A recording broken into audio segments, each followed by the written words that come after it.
మీలో ఎవరైనా మనస్సు భ్రమించి మతి తప్పి అనుసరించకూడని వాటిని, చూడకూడని వాటిని, వెళ్ళకూడని వాటి యొద్దకు ఒక అడుగు అటు ఇటు పడ్డదేమో. నీ అడుగులు తడబడినా, యేసయ్య నుంచి నీ దృష్టి కొంచెం తొట్టిల్లినా, నీలో కొన్ని విధమైనటువంటి అనవసరమైనటువంటి అన్య జనాంగంలో ఉన్నటువంటి వ్యర్థమైన విశ్వాసాలకి నువ్వు ఆకర్షితురాలు అయినప్పటికీ దేవుని సన్నిధిలోనే ఈరోజు నిలబడ్డావంటే అది నీ నీతి వలన కాదు, దేవుని యొక్క ప్రేమ, ఆయన కృప నీ మీద అధికంగా ఉండటం వలన. ఆయన నిన్ను మర్చిపోడు. ఏనాడైతే యేసుని రక్షకుడిగా అంగీకరించావో అప్పటి నుంచి కూడా ఆ దేవుని యొక్క రక్షణ వస్త్రము, ఆ మహిమ వస్త్రము, ఆ దేవుని యొక్క సన్నిధి నిన్ను అంటి పెట్టుకునే ఉంది. నువ్వేది చేసినా, నువ్వు పడుకున్నది, నువ్వు కూర్చుంది, నువ్వు లేచింది, నువ్వు తలస్తుంది, అన్నీ దేవునికి ఎరుకే.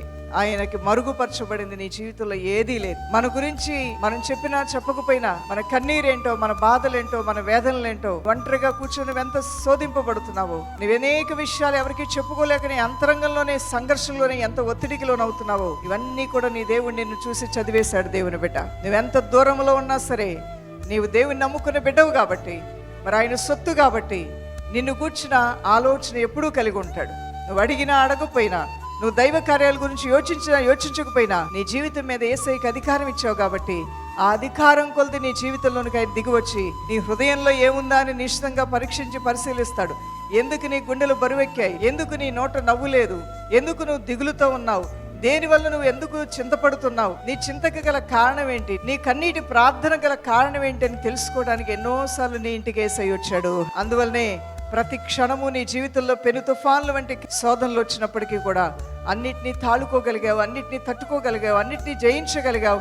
నేనేనా ఇంత బలహీనరాలు? నేనేనా ఇంత పెద్ద పెద్ద పెను తుఫాల్ని దాటాను? నా చిన్న నావలో నా యేసయ్య నాకు తోడుగా ఉండటం వల్లనే ఇదంతా కూడా నాకు మేలుకరంగా జరిగిందని నీ హృదయంలో నువ్వు బలము పొందుకొని ముందుకు సాగటానికి ఈ రోజు వరకు చేయి పట్టుకున్న దేవుని నామాన్ని మహిమ పరుద్దాం.